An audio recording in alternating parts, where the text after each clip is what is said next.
Hello student, आप सभी का आपका अपने यूट्यूब चैनल आमंत्रण क्लासेज में स्वागत है। आज इस सेशन में हम करंट अफेयर्स के तीन प्रमुख टॉपिक पर चर्चा करेंगे, जिसमें एक ईस्ट एशिया सम्मेलन, दूसरा आसियान और भारत सम्मेलन और तीसरा इंडो पैसिफिक जो रीजनल डायलॉग है जो हाल ही में संपन्न हुआ है उस पर हम चर्चा करेंगे। तो इस सम्मेलन पर चर्चा करने से पहले आपको अपने यूट्यूब चैनल से क्या क्या सुविधाएं मिलती है उसको एक बार जान लीजिए। और अभी तक यदि आपने चैनल को सब्सक्राइब नहीं किया है तो चैनल को सब्सक्राइब कर लीजिए, लाइक कर लीजिए, अपने ग्रुप में शेयर जरूर कीजिएगा, ताकि आपके जो लाइक होते हैं, कमेंट, शेयर होते हैं, वो हमें एक तरीके से बूस्ट प्रदान करता है ताकि हम आपके लिए और बेहतर करें। तो आइए, सबसे पहले आपको इस चैनल पर क्या क्या सुविधाएं मिलती है और आने वाले समय में आपको क्या क्या सुविधाएं मिलेंगी। तो सबसे पहले आपको अपने यूट्यूब चैनल पर राष्ट्रीय और अंतर्राष्ट्रीय समसामयिकी से संबंधित जो विश्लेषण होता है घटनाओं का वो आपको मिलता है। सामान्य अध्ययन से संबंधित सभी विषयों का जो विश्लेषण होगा वो आपको मिलेगा। इतिहास और भूगोल ऑप्शनल पेपर तथा निबंध से संबंधित क्लासेस भी आपको इस चैनल पर प्रोवाइड कराई जाएगी। साथ ही साथ क्या है कि अब आप मेरा क्लास मेरे ऐप पर भी देख सकते हैं, जो आमंत्रण क्लासेज ऐप के नाम से है। तो इस लिंक से जाकर भी आप इस ऐप को डाउनलोड कर सकते हैं, या अपने मोबाइल के प्ले स्टोर में जाके आप ऐप डाउनलोड कर लीजिए। और इस ऐप पर आपको प्रारंभिक और मुख्य परीक्षा का टेस्ट सीरीज मिलेगा, टेस्ट सीरीज का डिस्कशन और मॉडल आंसर मिलेगा, सामान्य अध्ययन के सभी विषयों का क्लास मिलेगा, ज्योग्राफी और इतिहास ऑप्शनल पेपर के क्लास मिलेंगे और निबंध का भी आपको क्लास मिलेगा। ये मेरा टेलीग्राम लिंक है और ये मोबाइल नंबर है। इसके संदर्भ में आपके पास यदि कोई क्वेरी है तो आप इस पर बेशक हमें कॉल कर सकते हैं, मैसेज भेज सकते हैं, चैट कर सकते हैं। चाहे वो क्वेरी किसी भी प्रकार की हो, पढ़ाई लिखाई से संबंधित, आप हमसे कर सकते हैं। तो आइए आज के सेशन को हम लोग आगे बढ़ाते हैं। राष्ट्रीय और अंतर्राष्ट्रीय समसामयिक घटनाक्रम में, जैसे कि मैंने पहले ही बताया, आज हम लोग तीन टॉपिक पर चर्चा करेंगे, जिसमें एक हो जाएगा पूर्वी एशिया सम्मेलन, अभी हाल ही में संपन्न हुआ है। दूसरा, इसमें हम लोग चर्चा करेंगे जो भारत और आसियान सम्मेलन होता है, तो भारत और आसियान सम्मेलन के ऊपर हम लोग चर्चा करेंगे, भारत आसियान सम्मेलन। और तीसरा, जो इंडो पैसिफिक रीजनल डायलॉग है, इंडो पैसिफिक रीजनल डायलॉग के ऊपर हम लोग चर्चा करेंगे। तो ये तीन जो टॉपिक है हाल ही में ये संपन्न हुआ है, तो इस पर हम लोग चर्चा करेंगे। और सबसे बड़ी बात क्या है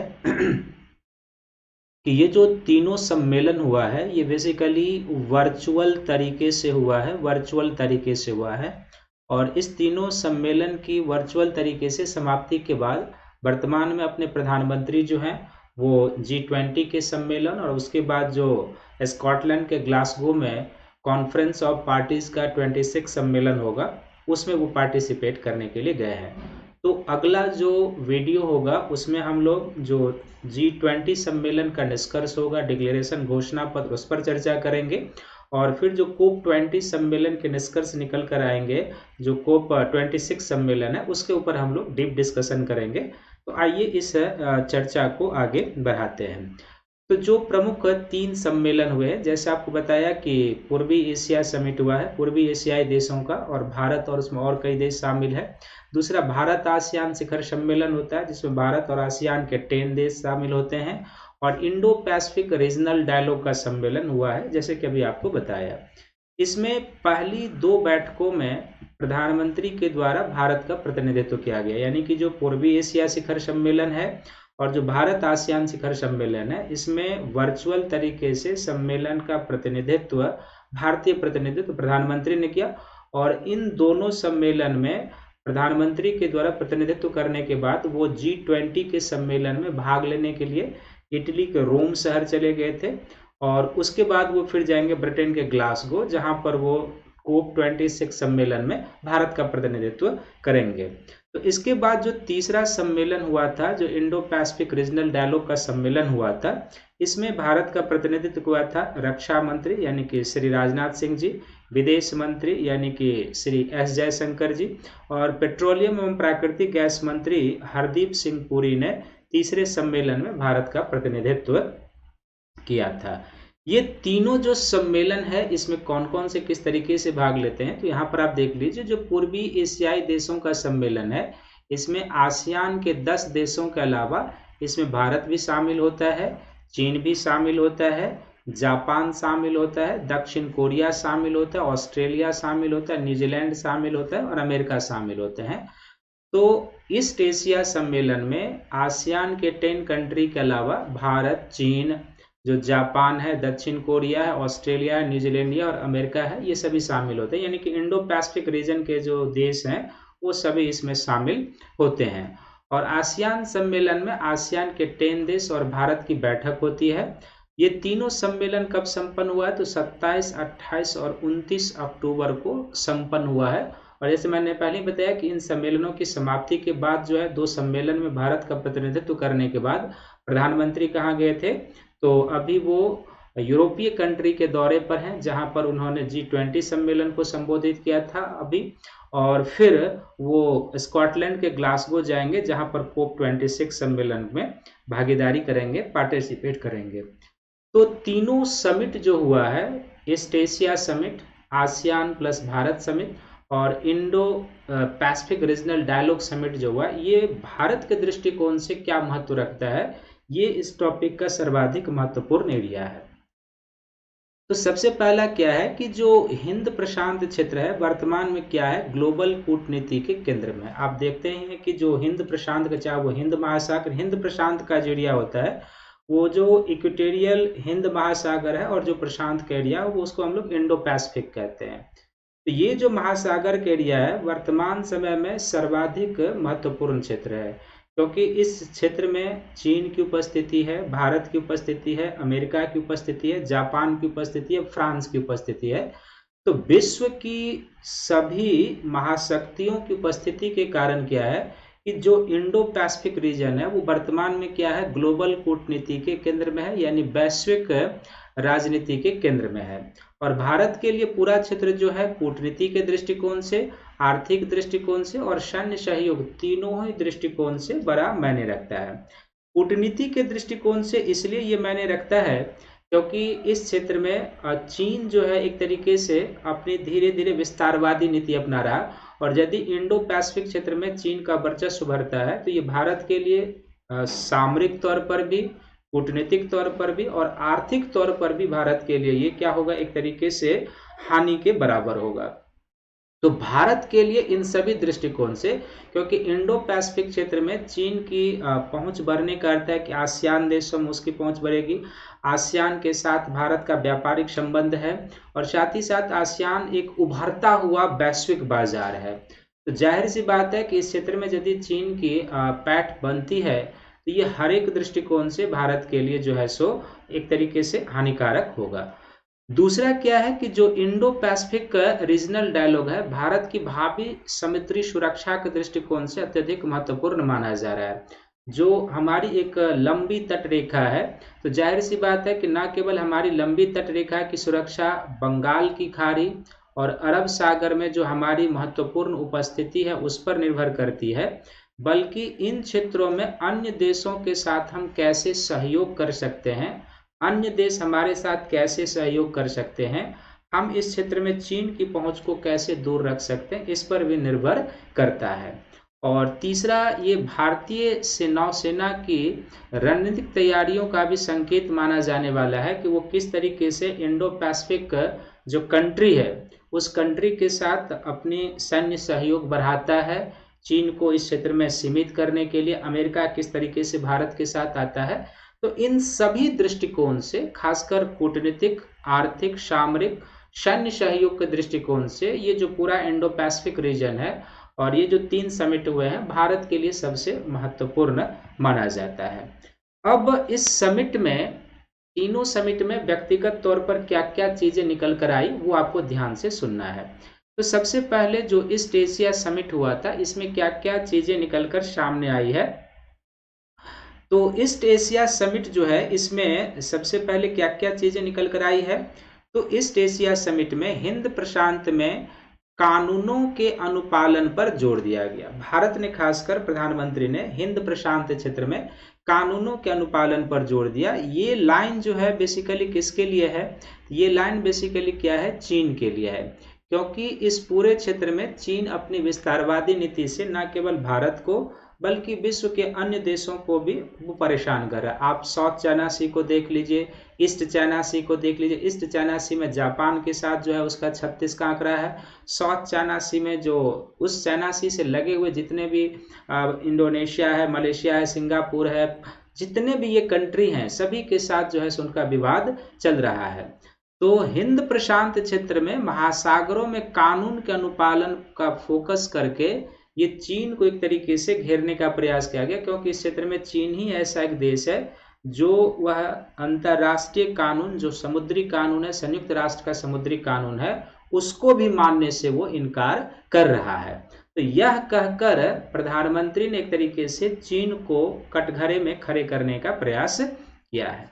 दूसरा क्या है कि ऑस्ट्रेलिया के द्वारा हिंद प्रशांत के 10 देशों के संगठन आसियान के साथ समग्र रणनीतिक साझेदारी की स्थापना की घोषणा की गई। कॉम्प्रिहेंसिव जो रणनीतिक साझेदारी होती है, स्ट्रेटेजिक पार्टनरशिप, वो बनाने की घोषणा की गई। और ये भी एक तरीके से चीन को ध्यान में रखकर ही किया गया है, क्योंकि कुछ दिनों से आप देखेंगे कि ऑस्ट्रेलिया ने काफ़ी एग्रेसिव पॉलिसी अपनाई है, खासकर इंडो पैसिफिक रीजन में अपनी उपस्थिति दर्ज करा रहा है, क्योंकि वो भी चीन की विस्तारवादी नीति से परेशान है।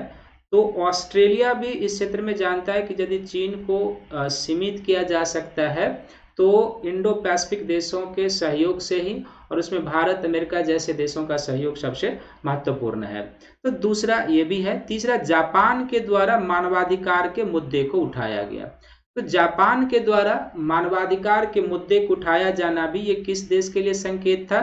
चीन के लिए, क्योंकि चीन के जैसे जो दक्षिण पश्चिमी क्षेत्र है वहाँ पर उइगिर मुसलमान जो है उनका जो है काफ़ी दमन होता है, और चीन में वैसे भी मानवाधिकार के हनन के मुद्दे बार बार आते रहते। तो ये मानवाधिकार का संरक्षण होना चाहिए, मानवाधिकार को अनुपालन होना चाहिए, यह कहकर जापान ने एक तरीके से फिर से क्या है, चीन को ही कटघरे में खड़े करने का प्रयास किया है। चौथा जो इसमें निष्कर्ष था कि भारतीय प्रधानमंत्री द्वारा हिंद प्रशांत क्षेत्र को मुक्त, खुला और सभी के लिए समान अवसर वाले बनाने पर जोर दिया। मुक्त, खुला और सभी के लिए समान अवसर, यानी कि जो इंडो पैसिफिक रीजन है ये एक, इसके जो तटीय देश है, एक उभरता हुआ वैश्विक बाजार है। इस क्षेत्र से विश्व के बड़े बड़े समुद्री व्यापारिक मार्ग निकलते हैं साउथ चाइना सी से होकर। तो इस साउथ चाइना सी में जो चीन की दावेदारी है उसी को ध्यान में रखते हुए कहा गया कि ये जो क्षेत्र है इसको मुक्त, खुला और सभी के लिए समान अवसर वाला होना चाहिए, कि जो छोटे कंट्री उनको भी अपॉर्चुनिटी मिलनी चाहिए। ऐसा नहीं कि बड़े कंट्री छोटे कंट्री के अधिकारों का दमन करें। और फिर हिंद प्रशांत क्षेत्र से जुड़ी रणनीति में आसियान देशों के हितों को सर्वोच्च प्राथमिकता देने की बात कही। इसका अर्थ यह हुआ कि भारत जो हिंद प्रशांत के क्षेत्र से संबंधित अपनी पॉलिसी बनाएगा तो उसमें उन्होंने आसियान देशों को यह विश्वास दिलाया कि जो भी पॉलिसी बनाई जाएगी भारत के द्वारा उसके केंद्र में आप रहेंगे, यानी आपके राजनीतिक हित, आपके आर्थिक हित, आपके सामाजिक हित, आपके सांस्कृतिक हित, सभी प्रकार के हितों का आपका ख्याल रखा जाएगा भारत के नीति में। तो ये जो है ईस्ट एशिया समिट जो हुए हैं उसका निष्कर्ष है, निचोड़ है, जो आपको याद रखना है। नेक्स्ट जो है वो कौन सा समिट है, तो आप देख लो, जो ईस्ट एशिया समिट है इसमें रसिया है डायग्राम में, लेकिन वो पार्टिसिपेट नहीं करता क्योंकि आपको बता दिया है। तो इसमें जो ईस्ट एशिया समिट में भाग लेने वाले देश हैं और जो आसियान के कंट्री हैं वो इसमें शामिल हैं, तो वो आपको ध्यान रखना है। तो ईस्ट एशिया समिट यानी कि जैसे साउथ कोरिया है, जापान है, इसके अलावा चाइना लेता है भाग, ऑस्ट्रेलिया लेता है भाग और न्यूजीलैंड लेता है। तो बाहर के कौन कौन से कंट्री हो गए इसमें, एक हो गए इसमें दक्षिण कोरिया हो गया जो आसियान में क्या है शामिल नहीं है। दूसरा इसमें कौन है, जापान है आपका एक। तीसरा कौन सा इसमें, एक आपका चाइना है, फिर ऑस्ट्रेलिया है और न्यूजीलैंड है। हालांकि जो दक्षिण कोरिया, जापान, चाइना ये पूर्वी एशिया का ही देश है, और शेष जो है जैसे म्यांमार है, थाईलैंड है, मलेशिया है, Singapore, Indonesia, Brunei, Philippines, Cambodia, Laos and Vietnam. ये सभी क्या है? आसियान कंट्री है, आसियान कंट्री है। तो इसको आपको ध्यान में रखने की जरूरत है। नेक्स्ट जो समिट है वो कौन है? आसियान समिट है। तो आसियान समिट भारत का और आसियान के 10 देशों का होता है। ये दोनों सम्मेलन एक ही साथ होते थे। इस बार इंडो पैसिफिक रीजनल डायलॉग का भी सम्मेलन हुआ है। तो ये जो भारत और आसियान का सम्मेलन होता है, इस बार बहुत गर्मजोशी से ये सम्मेलन नहीं हुआ और उसका भी आपको रीजन बताएंगे। लेकिन सबसे पहले सम्मेलन में जो कुछ निष्कर्ष निकल कर आए वो आप सुन लीजिए। तो सबसे पहला है कि हिंद प्रशांत क्षेत्र को लेकर नीति आसियान देश के हितों को केंद्र में रखकर बनाया जाएगा। यानी प्रधानमंत्री ने कहा कि जैसे ईस्ट एशियाई देशों को केंद्र में रखकर भारत हिंद प्रशांत की नीति बनाएगा, ठीक उसी तरीके से आसियान देशों को यह विश्वास दिलाया इन्होंने कि हम हिंद प्रशांत के क्षेत्र से संबंधित जो भी नीति बनाएंगे, चाहे वो राजनीतिक नीति हो, आर्थिक नीति हो, सैन्य नीति हो, किसी भी प्रकार की स्ट्रैटेजिक नीति हो, तो उसके केंद्र बिंदु में आप रहेंगे। यानी आपके प्रत्येक प्रकार के हितों का ख्याल रखा जाएगा। दूसरा, दोनों पक्षों के बीच बेहतर कनेक्टिविटी बढ़ाने पर बल दिया गया। यानी कि भारत और आसियान देशों के बीच कनेक्टिविटी की सुविधा बढ़े, चाहे वो जलीय कनेक्टिविटी हो, चाहे वो वायु कनेक्टिविटी हो, इस पर फोकस किया गया। फिर तीसरा, इसमें आसियान देशों के साथ सांस्कृतिक रिश्तों को प्रगाढ़ करने और उसको बढ़ावा देने के लिए आसियान कल्चरल हेरिटेज लिस्ट को बढ़ाने का जो है संकल्प लिया गया। यानी कि दोनों, यानी भारत और आसियान के बीच कैसे सांस्कृतिक रिश्ते प्रगाढ़ हो सकते हैं, उसमें किन किन बिंदुओं को शामिल किया जा सकता है, इस पर फोकस किया गया। और वर्ष 2022 को भारत आसियान फ्रेंडशिप वर्ष के तौर पर मनाने का निर्णय लिया गया। तो ये जो है सो भारत और आसियान सम्मेलन का निचोड़ है। देखिए, भारत और आसियान सम्मेलन में क्या है कि कोई गर्मजोशी नहीं रहा। ऐसा इसलिए क्योंकि जो इससे पहले आसियान देशों के और जो विश्व का सबसे बड़ा व्यापार समझौता हुआ था, जिसको आप आरसेप कहते हैं, आपको ये मैंने बताया भी था, आरसेप, जिसमें आसियान के 10 कंट्री शामिल हैं, जापान शामिल है, कोरिया शामिल है, ऑस्ट्रेलिया, न्यूजीलैंड शामिल है। भारत ने इस आरसेप में भाग लेने से अभी मना कर दिया है, क्योंकि इसमें चीन, ऑस्ट्रेलिया, न्यूजीलैंड, दक्षिण कोरिया कुछ ऐसे देश हैं जिनसे भारत को व्यापार को चुनौती मिल सकती है। भारत वैसे ही एक व्यापारिक घाटे में चलने वाला देश रहता है, तो इसलिए भारत ने इसमें पार्टिसिपेट नहीं किया था आरसेप में। रीजनल कॉम्प्रिहेंसिव इकोनॉमिक जो ये कॉपरेशन था, उसमें आसियान और जिसमें जापान शामिल है, दक्षिण कोरिया शामिल है, ऑस्ट्रेलिया शामिल है, न्यूजीलैंड शामिल है और चाइना शामिल है। भारत इसमें शामिल नहीं है। इसी के कारण इस सम्मेलन में कोई खास गर्मजोशी नहीं दिखाई दिया।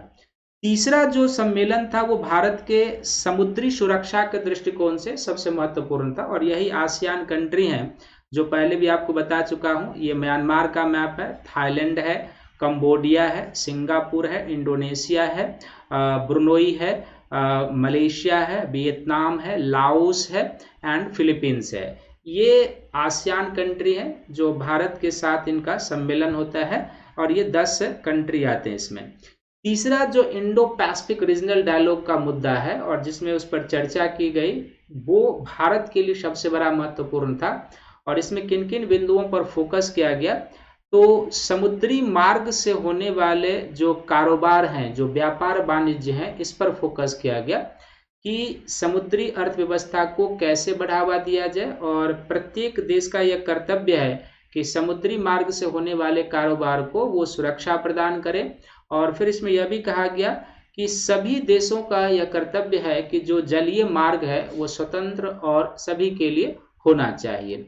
दूसरा, समुद्री मार्ग के जरिए कनेक्टिविटी बढ़ाने पर भी बल दिया गया कि समुद्री मार्ग से जो आसियान है, जो पूर्वी एशिया का देश है, जो इंडो पैसिफिक रीजन के देश हैं, उनके बीच जो है कनेक्टिविटी की सुविधा होनी चाहिए।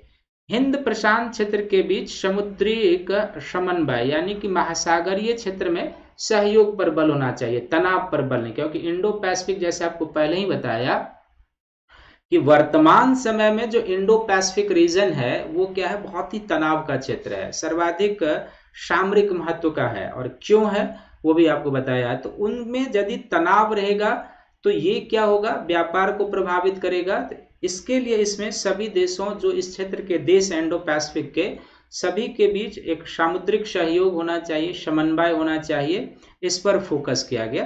फिर जलवायु परिवर्तन के खिलाफ रणनीतिक कदम उठाने पर फोकस किया गया, क्योंकि आप देखोगे कि जो क्लाइमेट चेंज हो रहा है, तो जो इंडो पैसिफिक देश हैं वो बेसिकली क्या है कि ट्रॉपिकल और सब ट्रॉपिकल कंट्री वाले क्षेत्र हैं। और इन क्षेत्रों में क्या है कि आप समुद्री आपदाएं भी काफी अधिक आती है, जैसे ट्रॉपिकल साइक्लोन है, समुद्री आपदा भी आती है।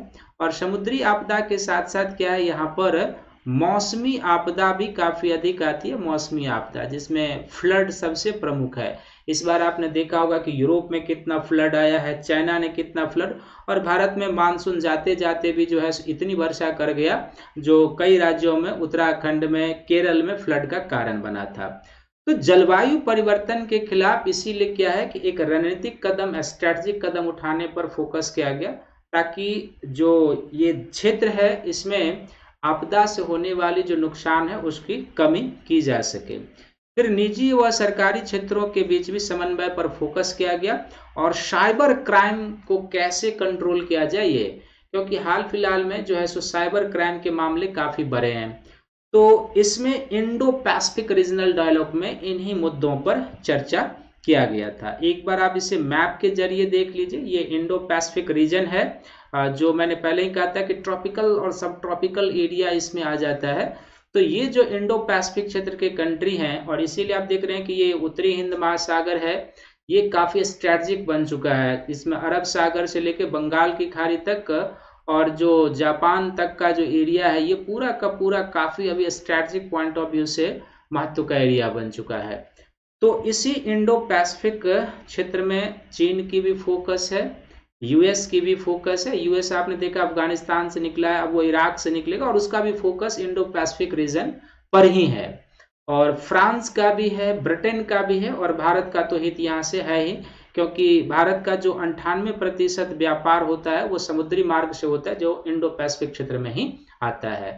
तो इसलिए ये तीनों क्षेत्र भारत के समुद्री सुरक्षा के दृष्टिकोण से, भारत के आर्थिक विकास के दृष्टिकोण से, सामरिक महत्व के दृष्टिकोण से, ये जो तीनों सम्मेलन था भारत के लिए बहुत ही महत्वपूर्ण था। और इसीलिए भारत ने उन चीजों पर इसमें फोकस किया जो भारत के समुद्री सुरक्षा को मजबूत कर सकता है, जो भारत के आर्थिक व्यापार को बढ़ा सकता है, जो भारत के आसियान देश और भारत के ईस्ट एशियाई देशों के साथ संबंधों को मजबूत बना सकता है, और जो चीन की उपस्थिति को इस क्षेत्र में कम कर सकता है। उसी के इर्द गिर्द भारत की कूटनीति इस तीनों सम्मेलन में रही थी, और स्वाभाविक भी है, होना भी चाहिए।